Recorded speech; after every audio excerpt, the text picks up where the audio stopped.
का विषय कल, आज और कल, यानी कल का मतलब यस्टरडे और कल का मतलब टुडे की बात करते हैं। तो इस धरती के ऊपर, जैसा कि अभी आपके कार्यक्रम अध्यक्ष जी ने बताया, बहुत ही गौरवशाली कल रहा है। ये दादाजी की धरती, ख्यात राष्ट्र कवि माखनलाल जी की धरती, भारत में हाथ पीछे रखो तो स्वर की अप्रतिम प्रतिभा के प्रति पीछे रखो ना, किशोर कुमार जी की धरती, पीछे ले लो और पीछे ले लो ना। और ये सारे के सारे कहां से निकलते हैं?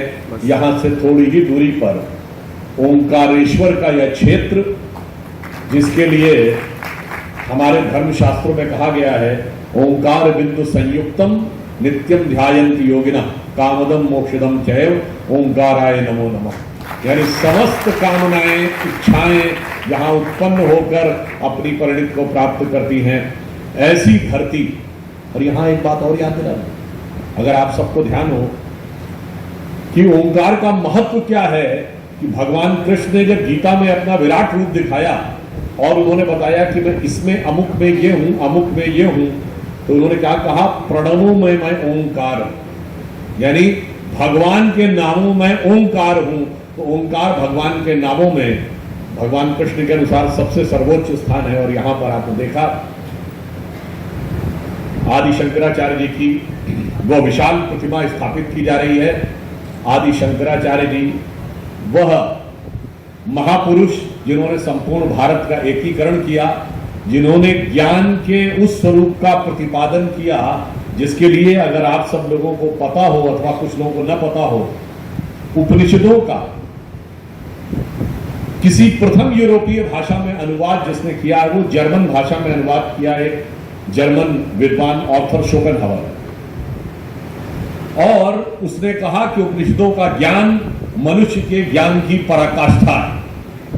उसने कहा कि उपनिषदों का वाक्य जो आदि शंकराचार्य जी ने दिया था, तत्त्वमसि, कोई भी जाकर ये चेक कर सकता है, चाहे तो आप नेट पे भी चेक करेंगे तो मिल जाएगा। उन्होंने कहा यह मेरी दृष्टि में महावाक्य है। कौन कह रहा है? एक जर्मनी का विद्वान कह रहा है कि उपनिषदों का वह ज्ञान जिसका कि सार आदि शंकराचार्य जी ने प्रतिपादित किया, वो मेरी दृष्टि में महावाक्य है और मनुष्य के ज्ञान की पराकाष्ठा है। और यहां मैं ये भी याद दिलाना चाहता हूं, ये बदलाव इस समय बहुत बड़ा बदलाव आ रहा है।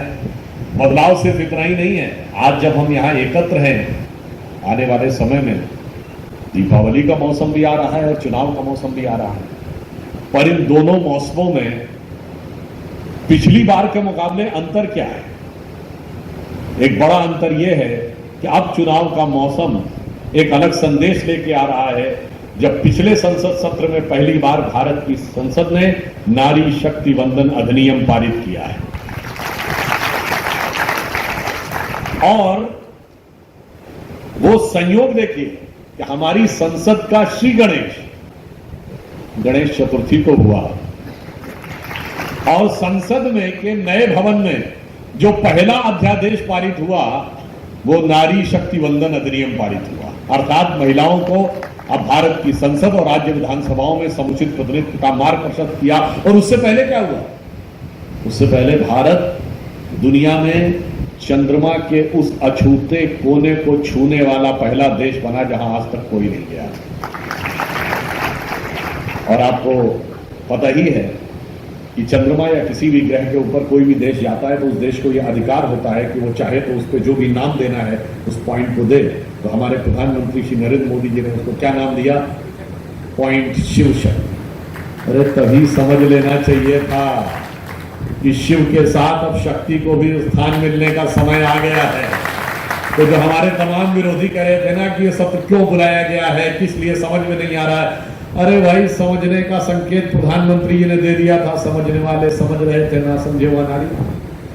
अब देखिए, इसके ये दर्शाता है कि भारत एक नए स्वरूप। उससे पहले हमने G20 आयोजित किया। यह भारत के इतिहास में पहला मौका था जब दुनिया के 20 सबसे शक्तिशाली देशों के राष्ट्राध्यक्ष भारत में थे। और यह भी एक सुखद अवसर था कि उस G20 को आयोजित करते समय भारत उस G20 की अध्यक्षता ही नहीं कर रहा था। भारत उस G20 में 7.8% की विकास दर के साथ विश्व की बड़ी अर्थव्यवस्थाओं में सबसे तेजी से विकसित होने वाला रहा। पाकिस्तान के झंडे दिखते थे, जहां पथराव होता था, जहां बम चलते थे, वहां श्रीनगर में G20 का एक कार्यक्रम आयोजित हो गया। यह दर्शाता है कि भारत कैसा बदलाव आया। और जब हम कल, आज और कल की बात करते हैं तो इसी मध्य प्रदेश में कल, यानी हमारी सरकारें आने से पहले का कल क्या था कि यहाँ के पूर्व मुख्यमंत्री दिग्विजय सिंह जी ने बोला था 2003 के चुनाव से पहले, आप लोगों को याद हो कि चुनाव विकास के आधार पर नहीं जीते जाते हैं, चुनाव तो मैनेजमेंट और समीकरणों के आधार पर जीते जाते हैं। ये कल था, ये सोच थी कल वालों की। मगर हमारी सरकार ने, श्री नरेंद्र मोदी जी ने आने के बाद और मुख्यमंत्री के रूप में शिवराज सिंह चौहान जी ने विकास के उन शानदार कामों को करते हुए उस सोच को बदला कि चुनाव विकास के आधार पर जीते जा सकते हैं। जब प्रधानमंत्री जी पहली बार मुख्यमंत्री बने 2001 में, अगर आपको याद हो 20-22 साल पहले भारत में वातावरण ये था, एक प्रचलित धारणा ये थी जिसे एंटी इनकम्बेंसी कहते हैं, यानी कोई भी दल सत्ता में आता है, कुछ समय सत्ता में रहेगा, उसके बाद उसके खिलाफ माहौल बन जाएगा और अगली बार वो चुनाव हार जाएगा। ये माना जाता था जो एक बार सरकार में आ गया वो अगली बार हारेगा। मगर मोदी जी ने आकर विकास के शानदार कार्य, जन कल्याणकारी योजनाएं, गरीब और वंचित तक विकास की उस किरण को पहुंचाकर ये दिखाया कि यदि आप शानदार विकास का काम करेंगे तो उस एंटी इनकम्बेंसी को प्रो इनकम्बेंसी में तब्दील किया, यानी निरंतर हमारी सरकार बनती रही। और यहां भी आपने देखा कि मध्य प्रदेश में केवल 2018 में जहां जरा से मामूली के अंतर से कुछ चूक गए थे उसको छोड़ दें तो 2003 से लेकर आज तक बार बार सरकार में आकर विकास के द्वारा कैसे मार्ग प्रशस्त किया जा सकता है वो सिद्ध किया। विकास की दृष्टि से देखें तो आपके शहर में ही, आपके इस क्षेत्र में सौर ऊर्जा, हाइडल पावर और जल को लेकर जो अभूतपूर्व विकास के कार्य हुए हैं। एक दौर था जब यहां मैंने सुना है कि पानी के टैंकर आया करते थे, करोड़ों रुपए नगर निगम का केवल टैंकरों की आवाजाही के लिए व्यय हो जाता था। वहां आज जल की जिस प्रकार की उपलब्धता, पानी की जो उपलब्धता सुनिश्चित की गई है, ये विकास के प्रति हमारी प्रतिबद्धता और विकास के प्रति भाजपा की क्षमता का प्रतीक है। और मैं ये भी कहना चाहूंगा कि जब पानी की उपलब्धता यहां सुनिश्चित हो ही गई है तो उस पानी का मान, यानी पानी का पानी इस क्षेत्र की जनता अवश्य रखेगी, ऐसी मैं कामना करता हूं। क्योंकि आप सबको पता है कि पानी का अर्थ जल भी होता है और पानी का अर्थ आपके मन की सम्मान, स्वाभिमान की भावना भी होती है। जिसे कहा गया रहीमन पानी राखिए और बिन पानी सब सून। बिना पानी के सिर्फ हमारा जीवन ही सूना नहीं हो जाता है, बिना आत्म गौरव के हमारा समाज और हमारे राष्ट्र की चेतना भी सूनी हो जाती है। और इसीलिए आपने देखा कि प्रधानमंत्री जी ने आने के बाद विकास और राष्ट्र गौरव दोनों का काम किया। हमारी सरकार ने भी नर्मदा नदी का जल यहां तक लाकर विकास के नए स्वरूप को सामने प्रस्तुत किया।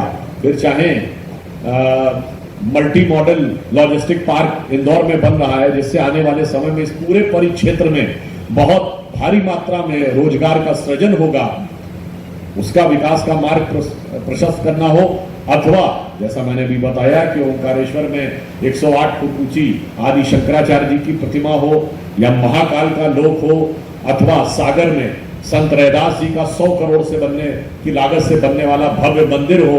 भारतीय आत्म गौरव के उन सारे विषयों को भी उतनी ही प्रखरता के साथ आगे रखा। मैं ये भी बताना चाहता हूं कल क्या था और आज क्या है।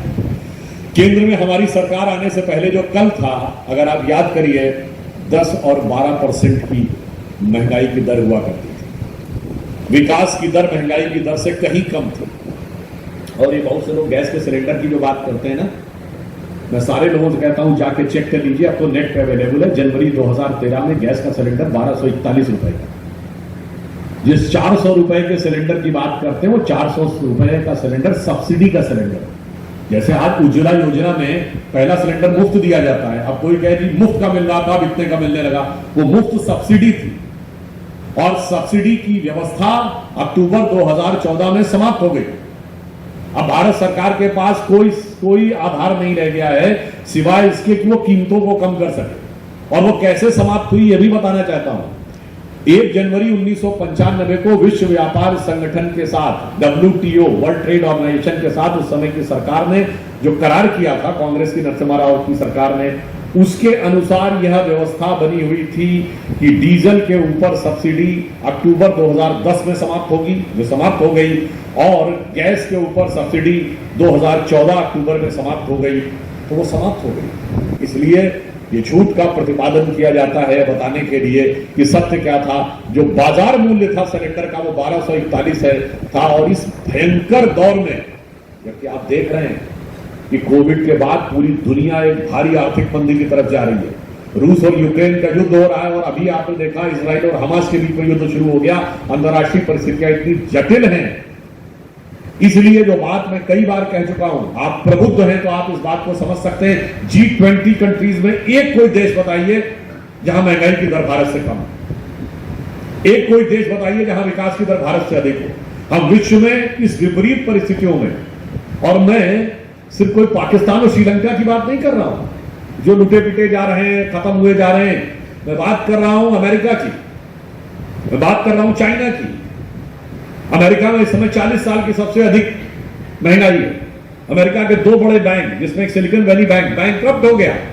आप जाके चेक कर लीजिए, जून के महीने में 2023 में अमेरिकी बैंकों ने फेडरल रिजर्व से सबसे ज्यादा कैश निकाला है।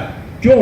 वो कह रहे हैं कि लोग हमारे बैंकों से FD तुड़वा रहे हैं, बैंक में जो पैसा है उसको निकाल रहे हैं, तो कहीं ऐसा ना हो कि हमारा बैंक डिफॉल्टर हो जाए, इसलिए अधिक से अधिक कैश दीजिए। हम तो मत देखो, बाहर आए हुए भूकंप को मत देखो, ये थोड़ा जहाज हिल क्यों रहा है इसको देखो।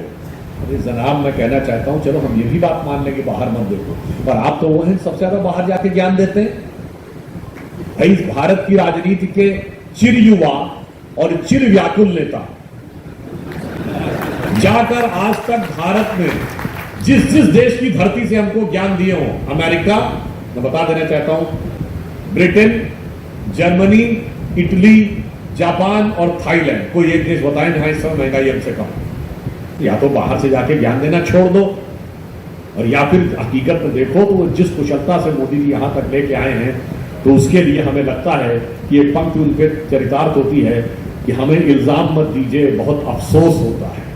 हमें इल्जाम मत दीजिए, बहुत अफसोस होता है। बड़ी तरकीब से कश्ती यहां तक लेके आए हैं, बदल देते हैं हम दरिया की लहरें अपनी हिम्मत से, आंधियों में भी अक्सर चिराग हमने जलाया।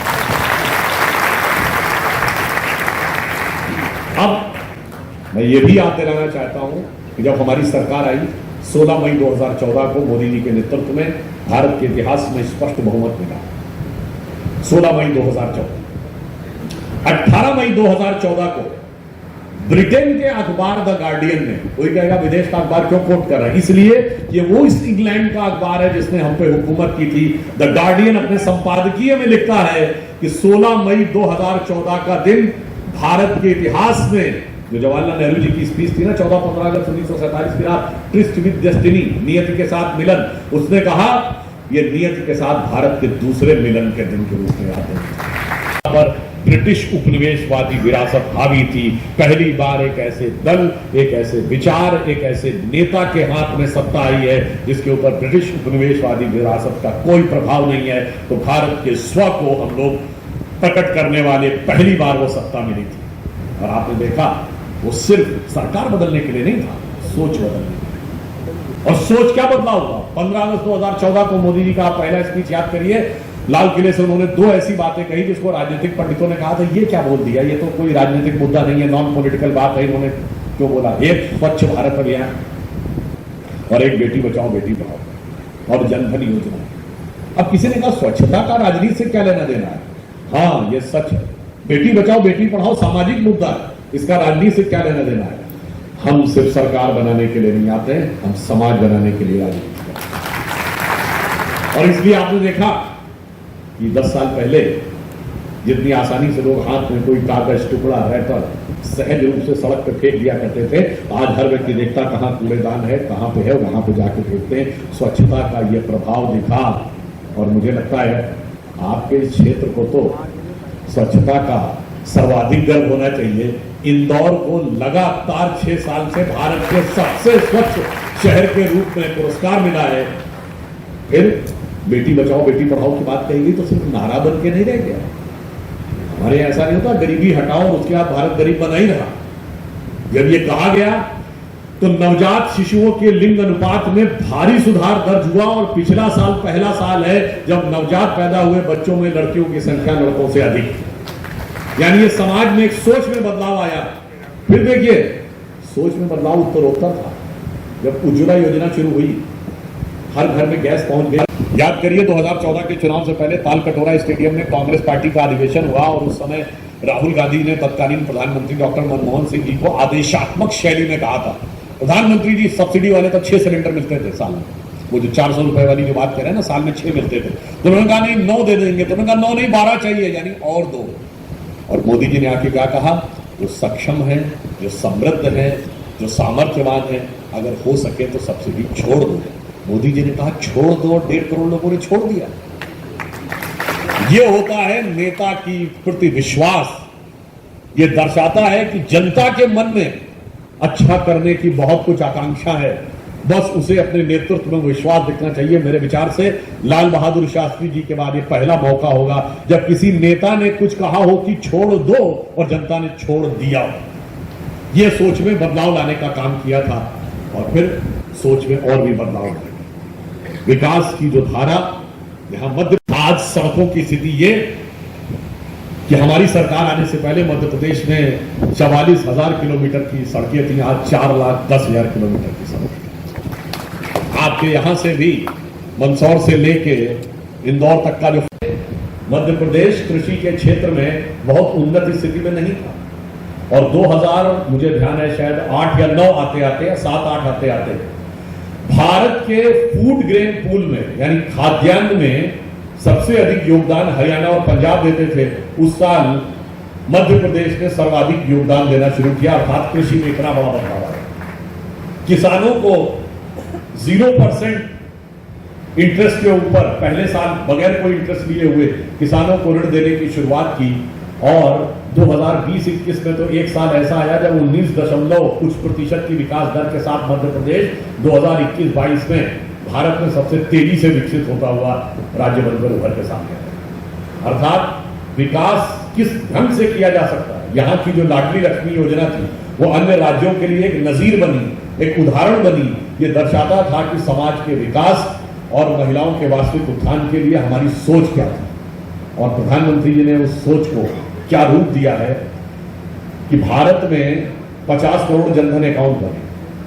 जो मुद्रा योजना के तहत जो लोन मिले हैं करीब 34 करोड़ लोन, उसमें से 55% महिलाओं को मिले। स्टार्टअप यानी एक योजना शुरू की स्टार्टअप इंडिया भारत सरकार ने, जिसमें हर बैंक के हर शाखा को यह निर्देश दिया गया तो 10 लाख ऐसे ऊपर के लोन देने थे ताकि कोई व्यवसाय शुरू कर सके कि कम से कम एक महिला और एक SC/ST इसको आपको अवश्य व्यावसायिक लोन देना होगा। यानी बैंकों की जो हजारों शाखाएं हैं, कम से कम हमने अनुसूचित जाति अनुसूचित जनजाति में उद्यमी पैदा करने के भी व्यवस्था प्रशस्त की। और आपने इससे पहले अगर देखा जाए तो दलित चैंबर ऑफ कॉमर्स कभी हमारी सरकार आने से पहले नहीं सुना। यानी समाज के हर वर्ग को हमने कहा देश के संसाधन पे पहला हक महिलाओं का है, गरीबों का है, वंचितों का है। वही कहा करता था कि महिला देश के संसाधनों में पहला हक किसी समुदाय का। ये एक सोच का अंतर था हमारी सोच और उनकी सोच में। और वही देखिए उत्तरोत्तर आगे बढ़ते बढ़ते आज कहां तक पहुंची कि हमने महिलाओं को वो स्थान भी दिया और आज 50 करोड़ जनधन अकाउंट है जो विश्व का सबसे बड़ा फाइनेंशियल इंक्लूजन है। 50 करोड़ लोगों को आयुष्मान भारत में कवर किया गया है जो विश्व की सबसे बड़ी स्वास्थ्य बीमा योजना है, ओबामा केयर से ज्यादा बड़ी। जब हम आजाद हुए 15 अगस्त 1947 को चीन के पास वायुसेना थी ही नहीं। China was having no air force. Chinese air force was established in 1949। और उसके बाद जो हमारी गति और हुई वो सबके सामने है। और मैं एक और फैक्ट भी आपको बता देना चाहता हूँ, जो बहुत लोग कहते हैं ना कि हमने स्वतंत्रता का संग्राम लड़ा और हमने इस ढंग से आगे बढ़े, तो वायुसेना दिवस पर ही मैं बता देना चाहता हूँ कि जब भारत स्वतंत्र हुआ, मैंने कई बार टीवी डिबेट में ही पूछी, भाई यदि इतनी बड़ी स्वतंत्रता आपने लड़ के ली थी तो माउंट बेटन ने शपथ क्यों दिलवाई नेहरू जी को 15 अगस्त 47 और 30 जून 48 तक माउंट बेटन क्यों भारत के वाइसरॉय रहे? अगर आप कहें कि कुछ बचा हुआ एजेंडा था जो पूरा करना है, तो भाई पाकिस्तान में तो शपथ नहीं दिलाई माउंट बेटन ने, वहां तो जिन्ना ने शपथ दी, यहां क्यों माउंट बेटन ने शपथ दिलाई? जब वो 30 जून 48 तक रहे तो कश्मीर का मामला नेहरू जी माउंट बेटन के सामने क्यों नहीं ले गए, पहले गए संयुक्त राष्ट्र संघ में? ये सोचने की बात। और आपको पता है 1 साल तक वाइसरॉय तो अंग्रेज रहा ही नहीं, भारत की सेना का अध्यक्ष 2 साल तक अंग्रेज रहा, जनरल रॉय बूचर। भारत की वायुसेना का अध्यक्ष 15 अगस्त 1947 को कौन था? General air chief marshal Thomas Elmhirst. आपको पता भारत की वायुसेना का चीफ कब तक अंग्रेज रहा है? Last British was Gerrold Gibbs 31 मार्च 1954 तक रहा। गजब की आपने आजादी की बात कही कि 2 साल तक सेना, 1 साल तक गवर्नर जनरल रहा है अंग्रेज, 2 साल तक सेना अध्यक्ष अंग्रेज और 7 साल तक एयरफोर्स का चीफ अंग्रेज। मगर अब मैंने कहा ना, ये सरकार सोच बदलने के लिए आई थी, तो आज का वायुसेना दिवस केवल दिल्ली में रस्म अदायगी के लिए तो जहाज नहीं उड़ रहे हैं, आज का वायुसेना दिवस संगम में प्रयागराज में मनाया जा रहा है, भारत के स्वाभिमान के नए स्वरूप। भारत का नौसेना दिवस आएगा दिसंबर में, और इस बार जानते हैं नौसेना दिवस कहां मनाया जाएगा? सिंधु दुर्ग में, जहां छत्रपति शिवाजी महाराज की नौसेना का केंद्र हुआ करता था, वहां भारत की नौसेना अब नौसेना दिवस मनाएगी। क्योंकि आपको ध्यान हो, अभी मात्र 2 साल, कुछ साल पहले जब हमने चेंज किया है नौसेना का ध्वज, तो हमारे नौसेना के ध्वज के कोने में यूनियन जैक नहीं था, काहे नहीं अंग्रेज का झंडा काहे था? इसीलिए गार्डियन ने लिखा था कि अंग्रेजी मानसिकता की बात अभी भी बची हुई थी, और अब उसकी जगह पंचकोणीय छत्रपति शिवाजी महाराज की नौसेना का वो सिंबल आ गया है। यानी भारत स्वाभिमान के साथ उभर रहा है। मगर क्या करें, अभी भी इस स्वाभिमानी सक्षम समृद्ध भारत जो मोदी जी के नेतृत्व में उभर रहा है, ये स्वाभिमानी सक्षम मध्य प्रदेश जो उभर रहा है, शिवराज जी ने उसमें शानदार योगदान दिया है, उसके खिलाफ जो लोग आकर खड़े हो रहे हैं घमंड के साथ, घमंडिया रूप में। मैं आपको एक रोचक बात बताऊं, आज भी उनसे पूछिए, अपने गठबंधन को इंडिया कहते हैं, INDIA। किसी से पूछ लीजिए जरा इंडिया गठबंधन का हिंदी नाम बता दो, झटके बता ही नहीं पाते। और पहले दिन तो आप जाके टीवी डिबेट में चेक कर सकते हैं, मैंने कांग्रेस के जितने प्रवक्ताओं से पूछा, गूगल देख के नहीं बता पाया कि हिंदी नाम क्या है। मतलब सोच भी अंग्रेजी, नाम भी अंग्रेजी, संक्षिप्त नाम भी अंग्रेजी, इसके बियॉन्ड सोच ही नहीं पा रहे हैं। इसी मानसिकता से देश को बाहर निकालने की जरूरत है।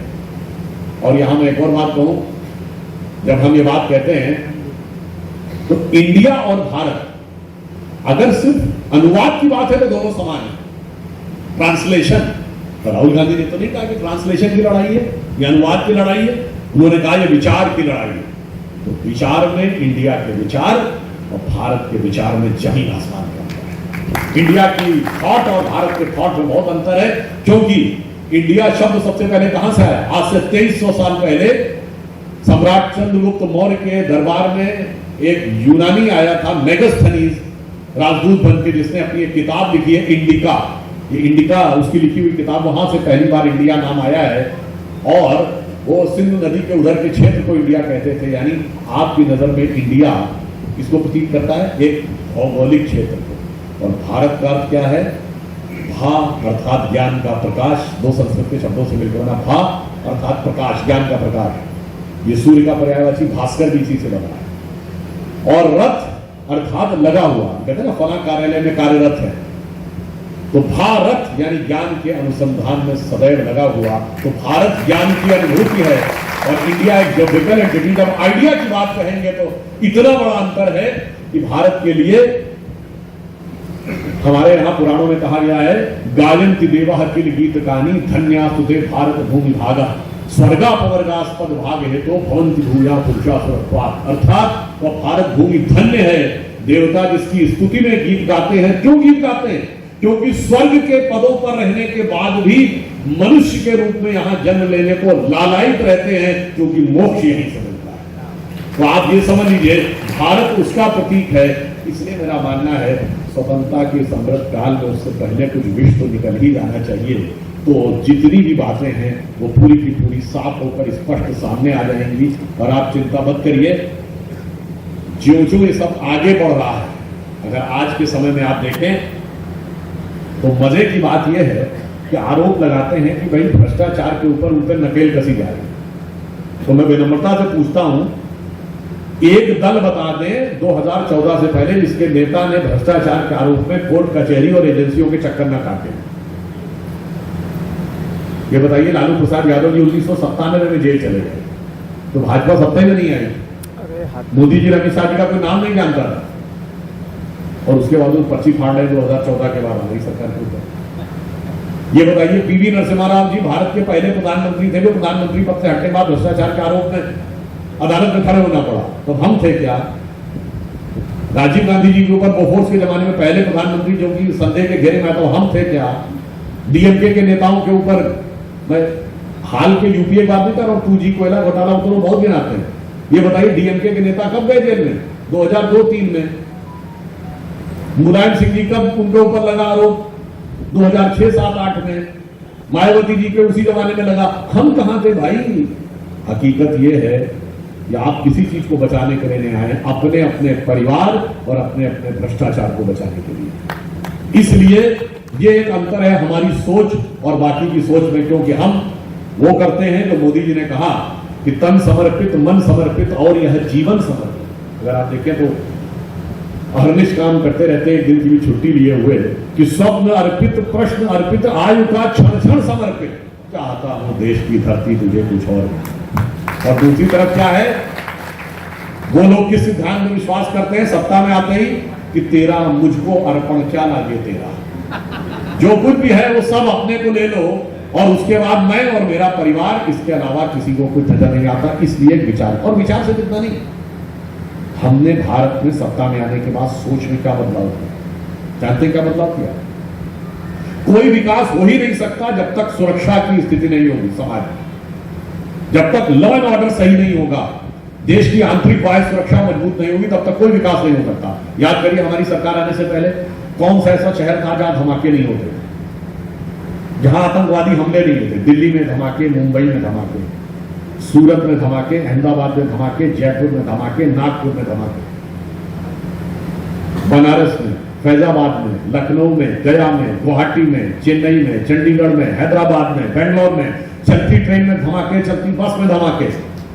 याद करिए, लिखा रहता था पार्कों में इसको छूना नहीं, रेलवे स्टेशन में, बस अड्डे में लिखा रहता था कोई संदिग्ध वस्तु दिखे तो तुरंत बताइएगा, उसमें बम हो सकता है।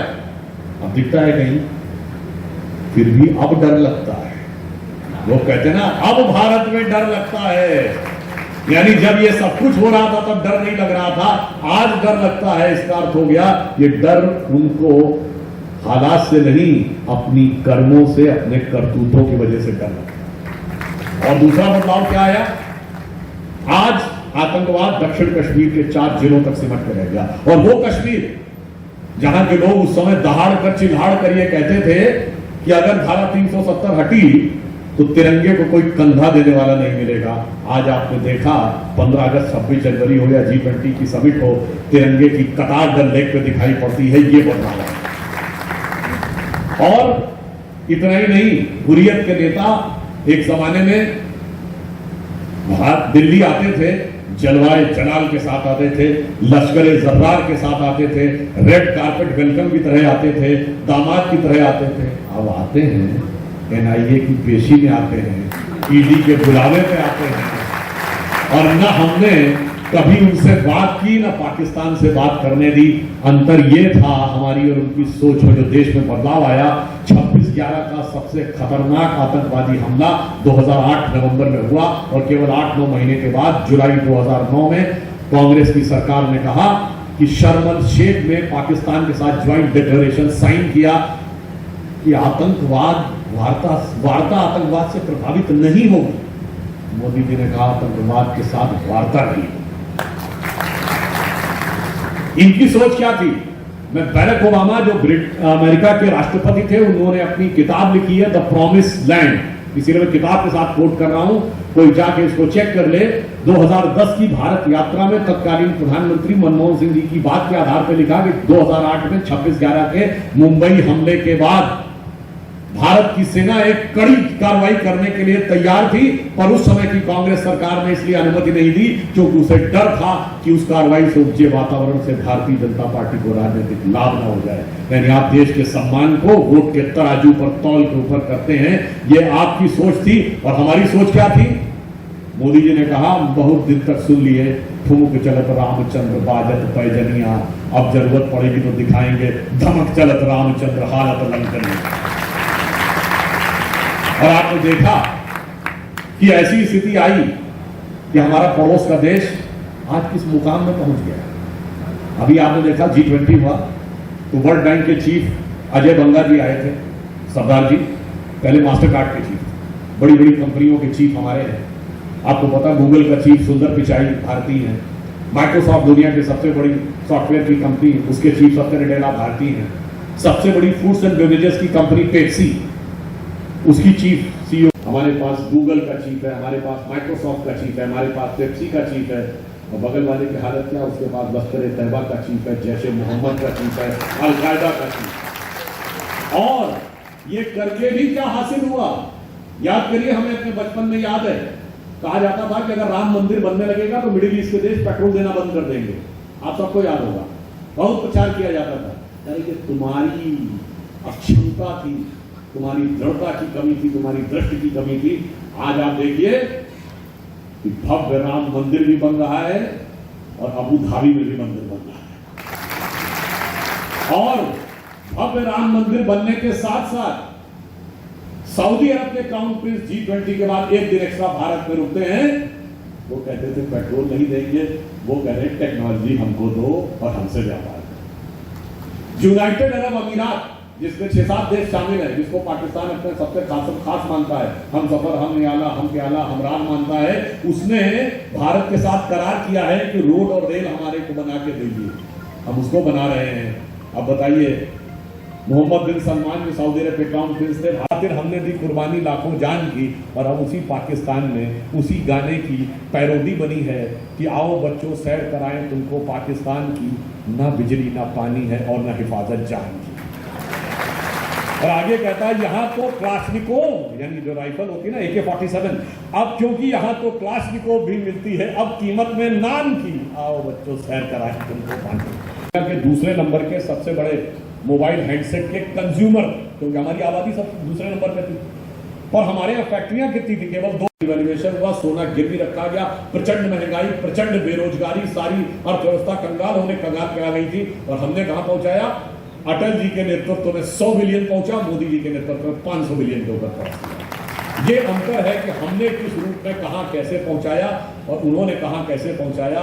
इसलिए मैं यह भी आपको कहना चाहता हूं कि विकास हो, राष्ट्रीय सुरक्षा हो या आत्मगौरव, हमने हर स्थिति में देश को जिस मजबूती के साथ आगे पहुंचाया है।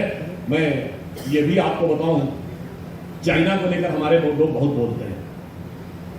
चाइना की आज स्थिति यह है कि मैं सिर्फ एक सवाल आपसे पूछूं, जब जम्मू कश्मीर का मुद्दा आता था इससे पहले, तो केवल एक सोवियत संघ हमारे साथ खड़ा होता था, बाकी लगभग पूरी दुनिया पाकिस्तान के साथ। आज जब मुद्दा आता है कश्मीर का, तो केवल लहजे के एक चाइना उनके साथ खड़ा होता है, बाकी पूरी दुनिया हमारे साथ। आज चीन के साथ सिर्फ 2 देश हैं, नॉर्थ कोरिया और पाकिस्तान, कोई तीसरा देश नहीं मिलता है। इस कदर वो अलग थलग होते हुए पड़े रह गए हैं, मगर इसके बावजूद किसी को समझ में नहीं आता है कि हमने कितनी दक्षता के साथ इस देश को किस मुकाम तक पहुंचाया है।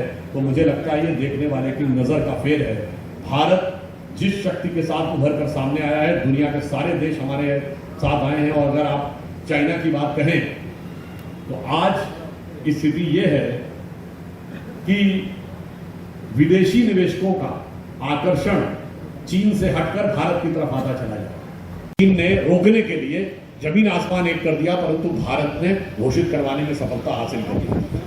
परंतु फिर भी मैं एक चीज याद दिलाना चाहता हूं, आपको पता है इस देश में एक दौर ऐसा रहा है जब हमने चीन की सेना को रसद पहुंचाई है।